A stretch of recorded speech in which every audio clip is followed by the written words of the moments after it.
Have you ever woken up to a bright, mysterious light, only to find yourself trapped in a totally different world? Our story begins when a summoning spell goes wrong. Takumi, an average salaryman from Earth, ends up in a glowing white space. There, he meets Lady Nolan, a graceful yet slightly panicked goddess. She explained that he has been summoned to a new world called Milgard using a summoning spell. But she immediately apologizes, revealing that Takumi's summoning was a mistake. The spell was supposed to summon someone else. She explains that a forbidden spell was activated in the Holy Sidonia Empire to bring mighty warriors from other worlds. But the spell made a mistake and scooped up Takumi.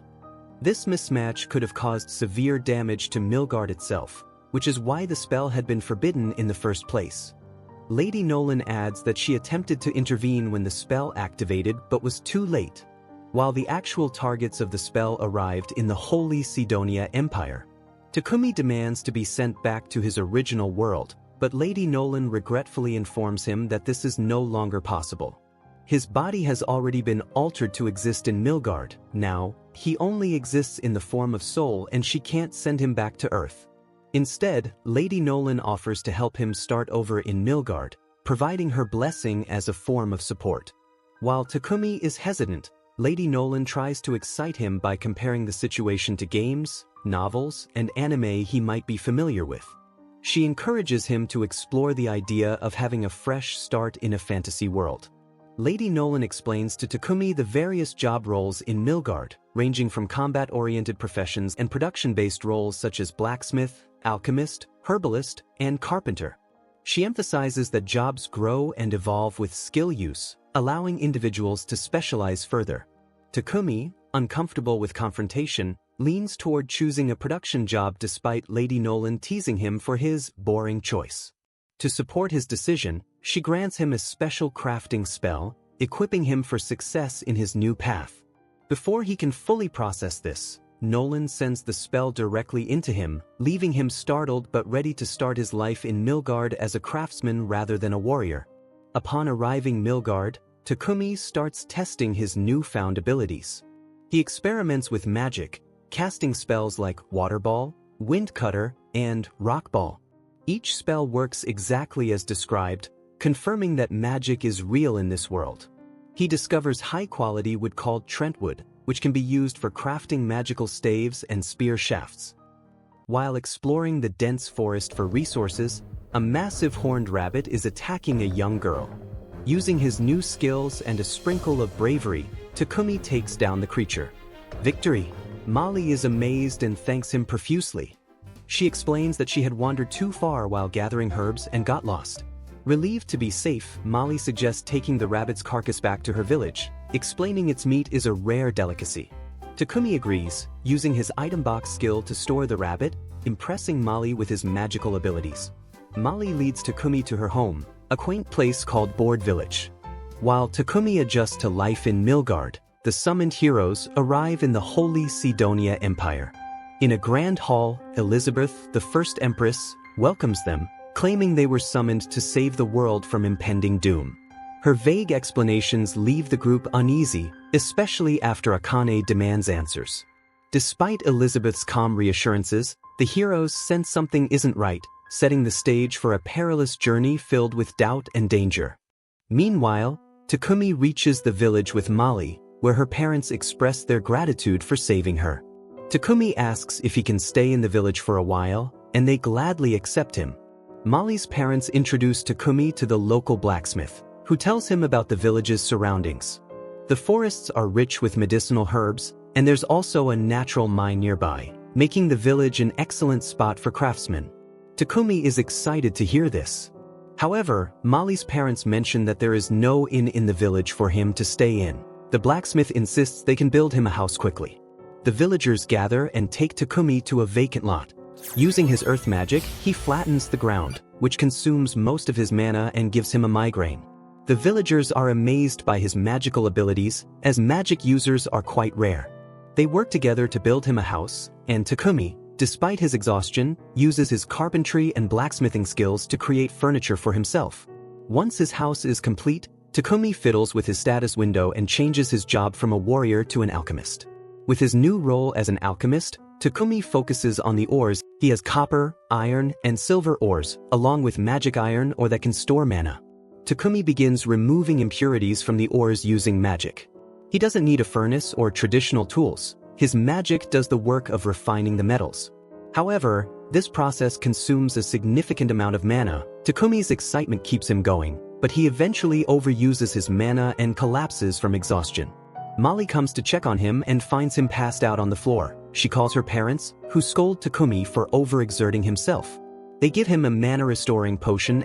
The next day, Molly and her mother keep a close eye on him to ensure he doesn't overdo it again. Despite this, Takumi manages to refine more metals over the following days, creating utensils and other tools for himself. His alchemy skills level up, and in his free time, he helps the village blacksmith craft high-quality weapons using magic, which also levels up his blacksmith job class. Takumi approaches Molly's father and asks to borrow some potions so he can try replicating their recipes. Molly's father allows him to take some basic potions and encourages Takumi to sell the potions he creates back to him later. Takumi begins experimenting with potion crafting, combining various ingredients to create unique concoctions. As he works on his magic blue creations, Takumi notices a difference in the potion colors compared to the originals and realizes the mana in the water he conjures is affecting the results. Determined to improve his skills, he decides to gain poison resistance by eating small amounts of poisonous plants and purifying the toxins in his body using magic. This method is risky, leaving him temporarily incapacitated as he recovers from particularly dangerous plants, but it successfully raises his purification magic level. While foraging in the forest, Takumi is suddenly attacked by a giant armored boar. The creature's massive size and strength overwhelm him, and his spear shatters on impact. Dodging its attacks, Takumi tries using magic, but his spells barely leave a scratch on the boar. As he retreats, Takumi spots an injured poisonous spider nearby. Initially, he fears he might have to fight both creatures, but the spider surprises him by leaping onto the boar's face, distracting it. The boar slamming into trees to shake off the spider. Seeing an opportunity, Takumi comes up with a risky plan. As the boar charges at him again, Takumi leaps toward it and uses his alchemy skill to decompose the boar's brain, killing it instantly. Exhausted, he approaches the injured spider and heals its wounds as a gesture of thanks. To his surprise, his system informs him that he has tamed the spider. At first, Takumi is shocked and unsure about keeping a poisonous spider as a pet, but the creature looks at him with pleading eyes. Reluctantly, he accepts it and names the spider Maple, inspired by the design on its back. The name triggers an evolution, and Maple gains the ability to speak. When Takumi returns to the village with Maple, the villagers are terrified. They are even more shocked to learn that Takumi has tamed an insect, as insects are notoriously difficult to tame. Takumi reassures them that Maple is harmless and shifts their focus to the giant boar he brought back. The villagers are amazed by his feat and throw a celebration that night to enjoy the boar's meat. During the feast, Molly's dad hands Takumi valuable materials from the boar, encouraging him to head to the city to sell them for a great profit, noting that someone as talented as him shouldn't remain confined to a small village. Meanwhile, Lady Nolan watches Takumi's growth from above, feeling proud of his progress. Just then, another goddess appears and questions Nolan about Takumi's significance, pointing out that she not only gave him special powers and a new body but also sent him into the world a year before the Sidonia Empire's summoning spell. Few days later, Takumi waking up to find himself wrapped in sticky, silky threads of spider silk. Maple is clearly the culprit. Takumi has been so busy with his projects lately. Realizing his neglecting Maple, Takumi softens and decides to take a break from his work to spend time with her. Maple's excitement is evident as she leaps at the chance to play together. Martha enters, carrying a plate of food for Takumi. She pauses in surprise at the sight of Takumi tangled in webs. Takumi hurriedly explains that Maple wasn't trying to harm him. Martha's attention shifts to the webbing. She informs Takumi that spider silk is a rare and luxurious material, only nobles can afford it. Takumi experiments with Maple's ability to produce different types of silk. Although initially confused, Maple eventually manages to create elastic silk under Takumi's guidance. Maple becomes an instant celebrity among the village women. She enjoys the attention and tells Takumi that she can't play with him today because she is busy. Takumi resolves to use this time to complete other projects before his impending departure from the village. Takumi had just received his new light leather armor from the village blacksmith when Molly's father approached him unexpectedly. With a serious tone, he asked Takumi when he planned to leave the village. Takumi hadn't even announced his departure yet, but it seemed the villagers already knew he was destined for greater things in the city. They informed him that a merchant from a neighboring city was visiting soon, and they had secured Takumi a spot on his carriage. Overwhelmed by their support, Takumi expressed his heartfelt gratitude to them. Later at home, Takumi encountered Molly's mother about to discard the innards of horned rabbits her husband had hunted that morning. She lamented that although these were the tastiest parts, the village lacked the means to clean and process them properly. Takumi decided to use his rare holy element magic to purify the meat. She advised him to keep this magical ability a secret to avoid drawing dangerous attention. Fueled by a desire to give back to the village that had raised him, Takumi dedicated the next week. He constructed a protective stone wall and installed several hand pumps to ensure a steady water supply. When the merchant finally arrived, the village was better fortified and more self-sufficient, thanks to Takumi's efforts. Panga introduces him to Paypek, a trader who will escort him to Bolton. Before departing, Takumi ensures the villagers have enough potions and supplies. During conversation, Paypek notices a healing potion in Takumi's possession and requests to inspect it. Intrigued by its clarity and effectiveness, Paypek secretly marvels at its exceptional quality and considers the profit potential. Meanwhile, Martha presents him with a specially crafted outfit made from maple silk. Touched by their generosity, Takumi expresses his heartfelt gratitude, drawing cheers from the villagers who liken him to a superhero. Takumi waves goodbye, vowing to return someday. Although Maple sleeps through the farewell, the journey to Bolton introduces Takumi to Lion Fong, a rank C adventuring party hired as bodyguards. The group's lively banter keeps the mood light, but the journey takes an unexpected turn when they encounter goblins. Lion Fong swiftly deals with the threat, showcasing their combat prowess while Takumi observes from the safety of the carriage. Takumi marvels at their efficiency, realizing the importance of skilled allies in dangerous territories. The rest of the journey passes without incident, and after 3 days, the group reaches the bustling city of Bolton. Takumi is struck by the lively streets filled with merchants hawking their wares. Takumi quickly notices a foul odor in the air, which Paypek explains comes from the lack of proper sewage treatment in the common areas.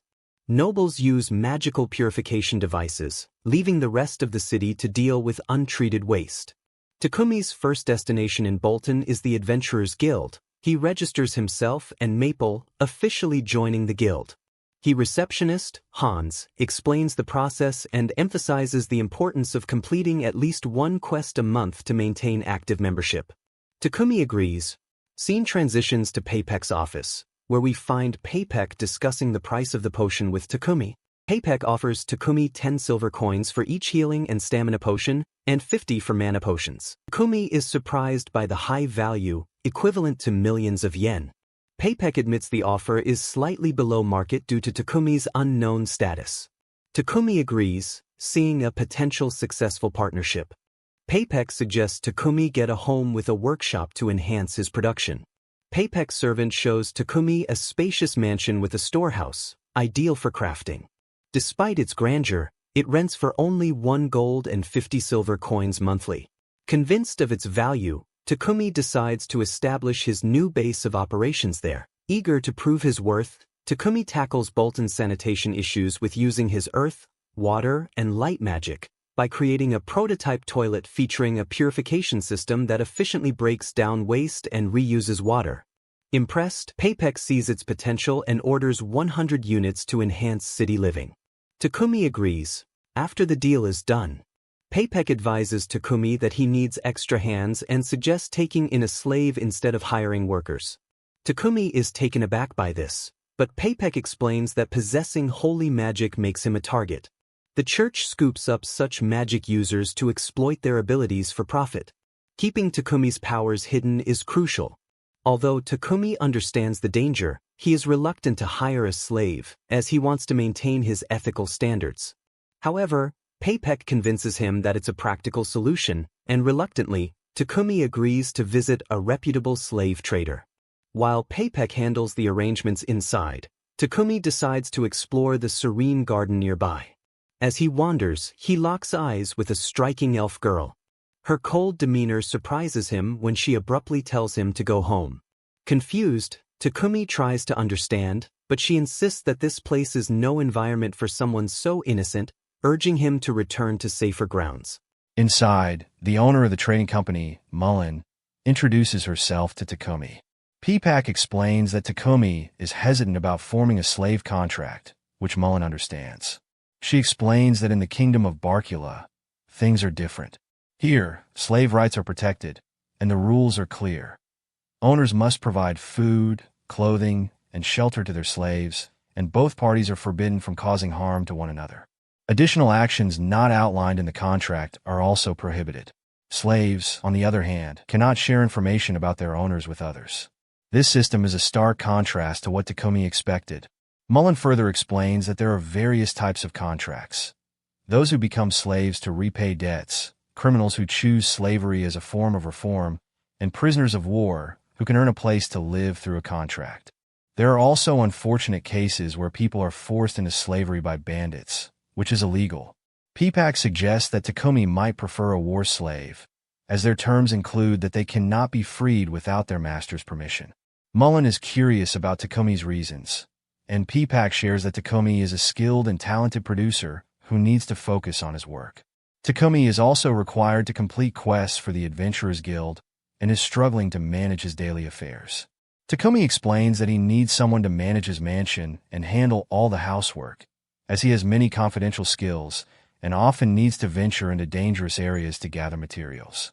He would benefit from having someone who can also protect and accompany him on his travels. Mullen understands his needs and decides that Takumi will require 2 slaves.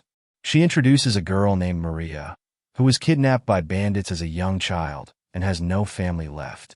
Maria has been trained in reading, writing, and general housekeeping.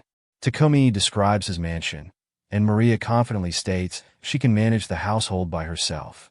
Takumi notices something in Maria's demeanor that makes her question why she is still available. Flustered by the compliment, she clarifies that she can only perform general housekeeping duties. Takumi assures her that's exactly what he needs, and Maria double-checks to confirm that there are no other expectations beyond her role. Satisfied with Takumi's answers, Maria agrees to form a contract with him. Takumi still needed a battle slave for protection and assistance on his quests. Mullen, the owner of the company, hesitated to recommend anyone. However, Maria interrupted, mentioning Sophia, a battle slave she knew was still at the company. Mullen didn't appreciate being contradicted and sent Maria back to her room to pack. Curious about Maria's claim, Takumi asked Mullen if it was true.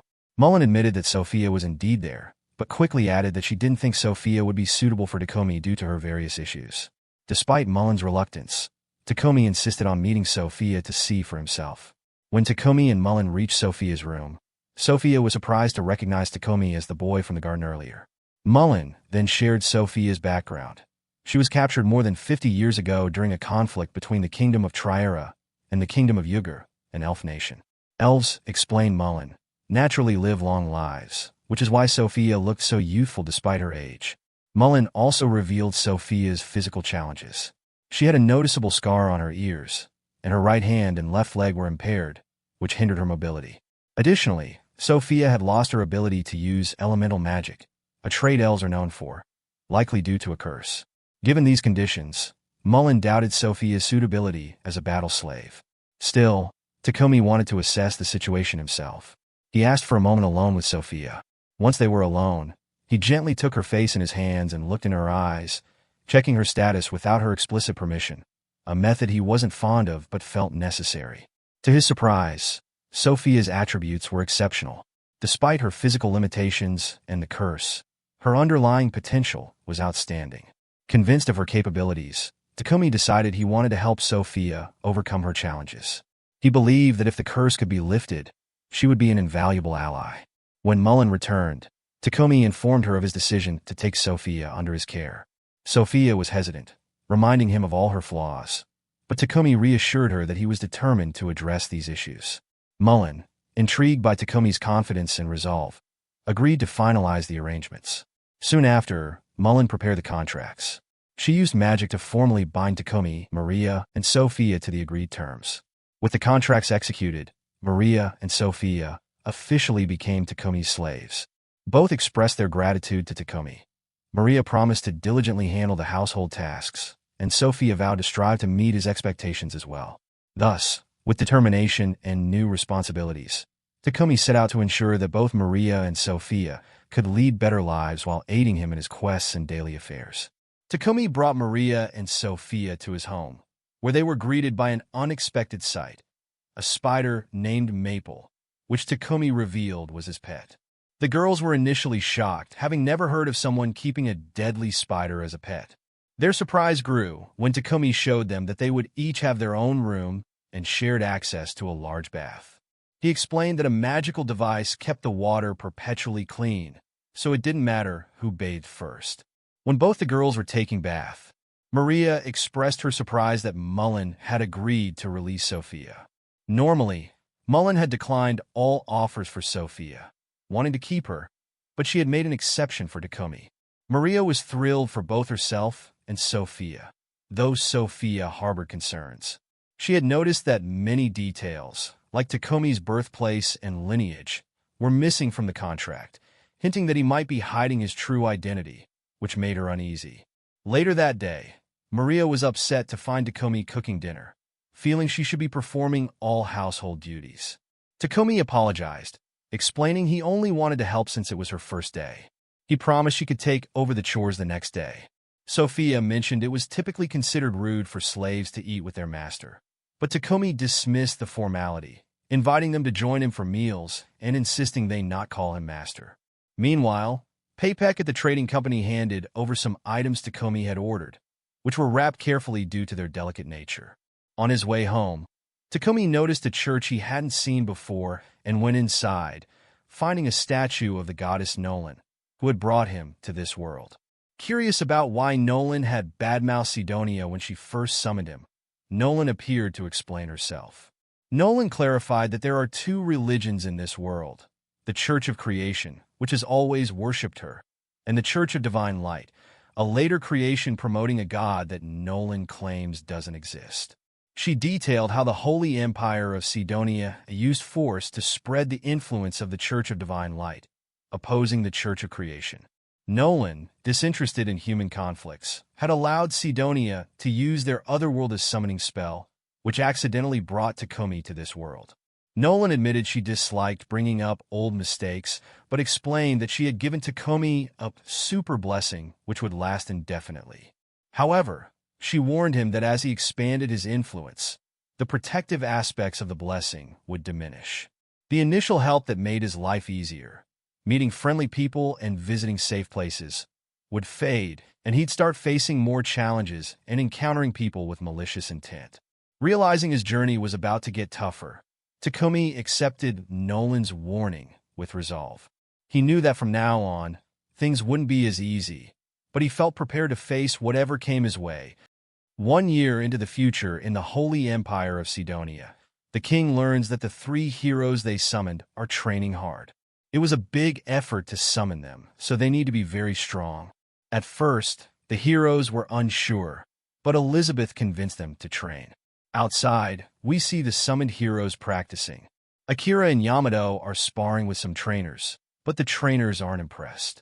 This makes Yamato remember his past in the old world where he was expected to win a karate tournament but lost to a newcomer. Fueled by this memory, Yamato trains even harder. Akane doesn't like fighting, but Elizabeth explains that she needs to train to gain the strength to save this world. Akira promises to protect Akane no matter what. Elizabeth is happy to see such a committed hero, but Akane senses that Elizabeth might be dangerous. Back to present. Takumi arrived home.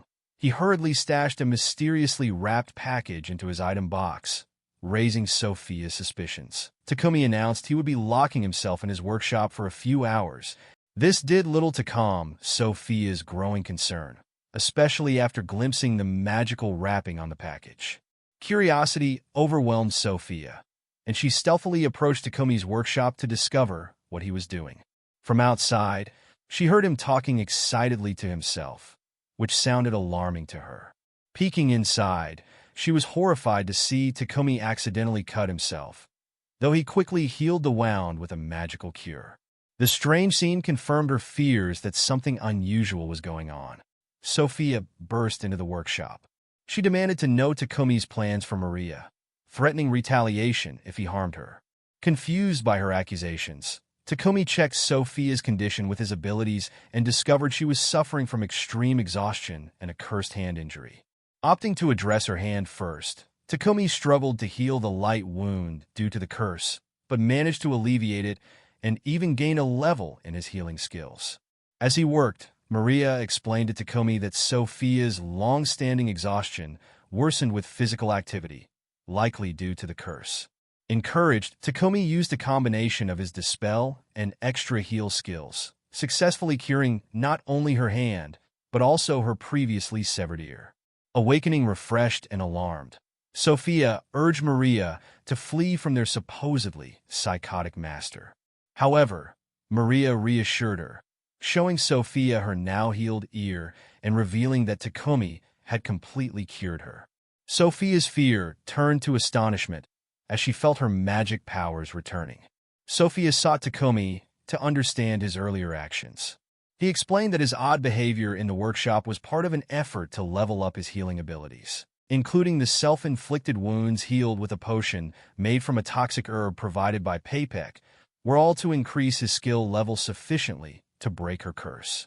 As for the misunderstanding about Maria being cruel, realizing Takumi's intentions were to help, not harm, Sophia was moved to tears and apologized for her suspicions, swearing her lifelong loyalty to him. Takumi, relieved, accepted her loyalty, grateful for her understanding. They shared a moment of reconciliation, observed by the goddess Nolan, who was keeping an eye on Takumi's progress from afar, intrigued by his growth and the unfolding dynamics. The story continues with Takumi visiting the library the next morning, looking for information on alchemy. He finds only 4 books on the topic and is surprised by how scarce the information is, especially since alchemy seems straightforward to him. However, he soon realizes that these texts are in the ancient language of this world, and he can only understand them because his friend Nolan blessed him with the ability to comprehend every language in this world. Later that day, Takumi, Maria, and Sophia finish making a batch of toilets. Takumi decides to take a break from toilet making.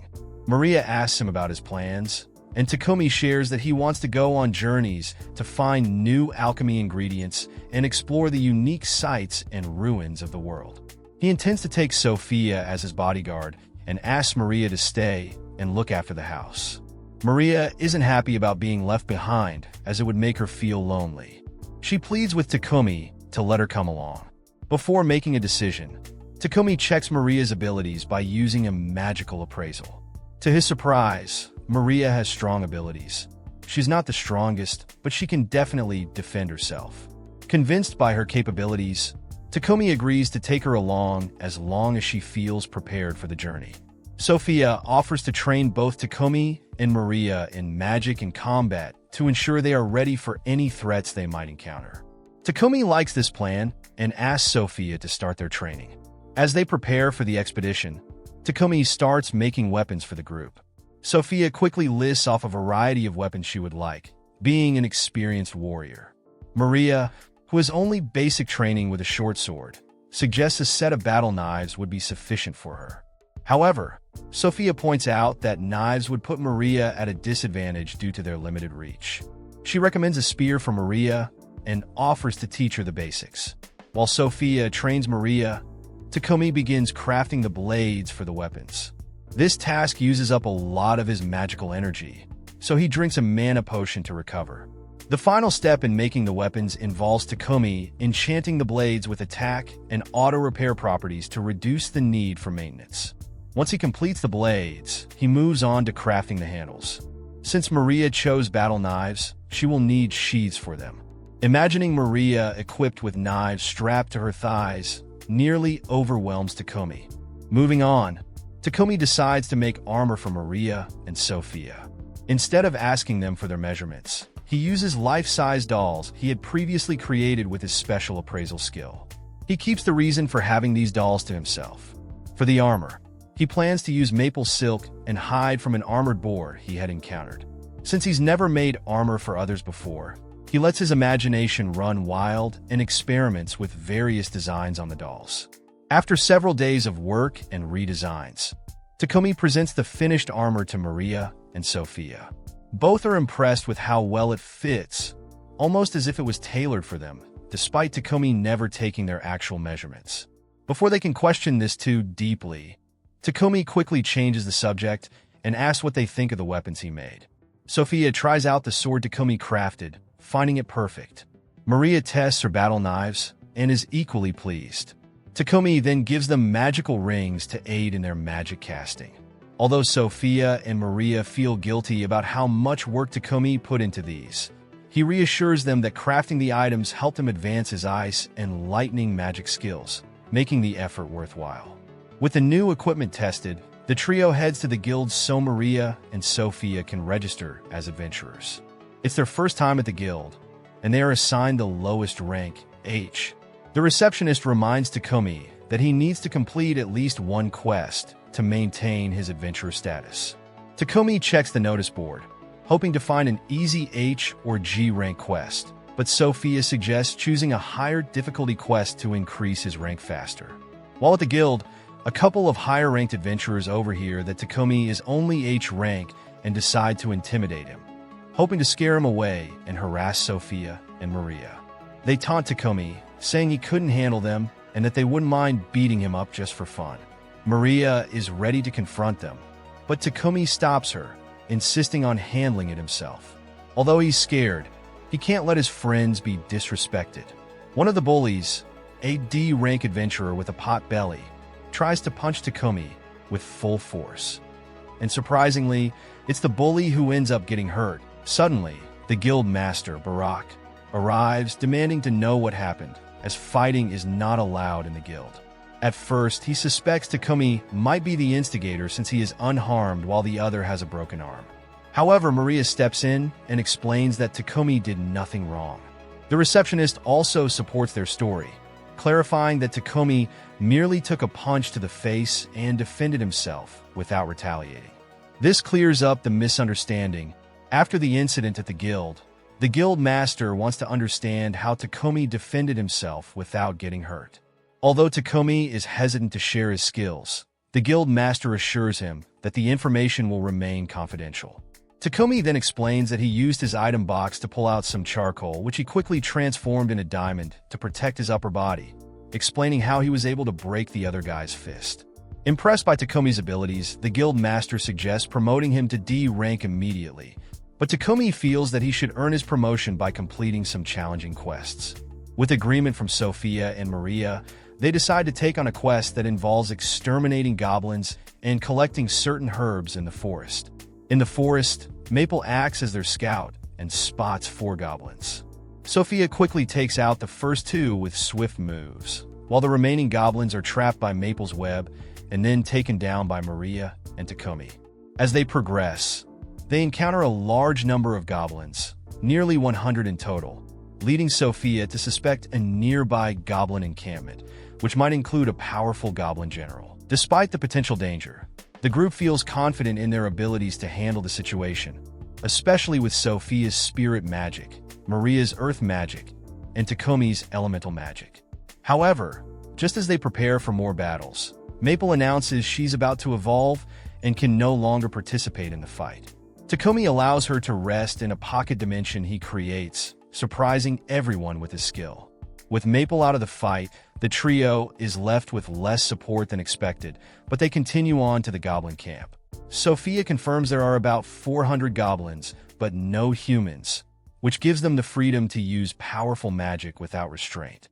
Together, they unleash their strongest spells, devastating the camp and eliminating almost all the goblins, leaving only the goblin general and a few knights.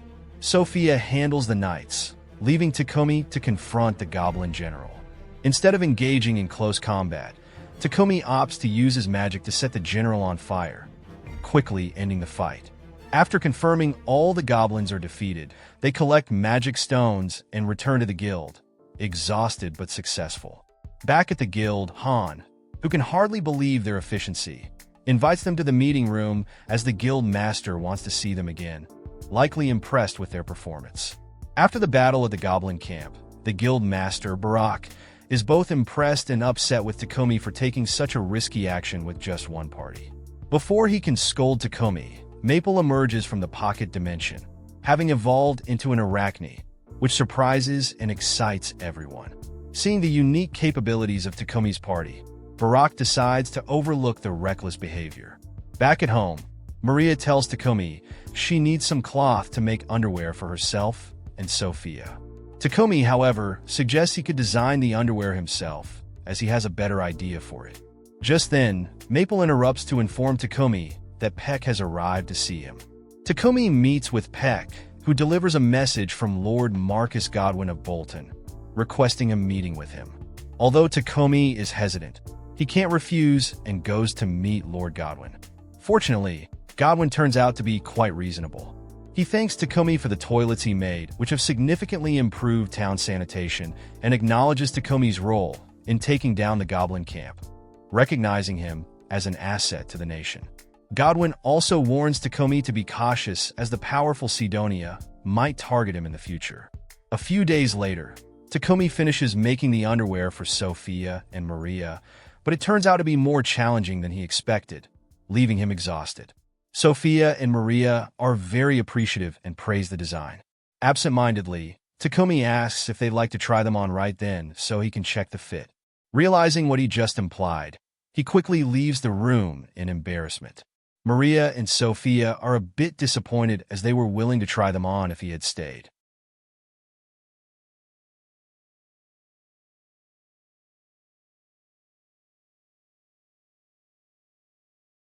That's the end of our second episode. We'll be back soon to continue the story of Takumi. Stay tuned and thanks for watching.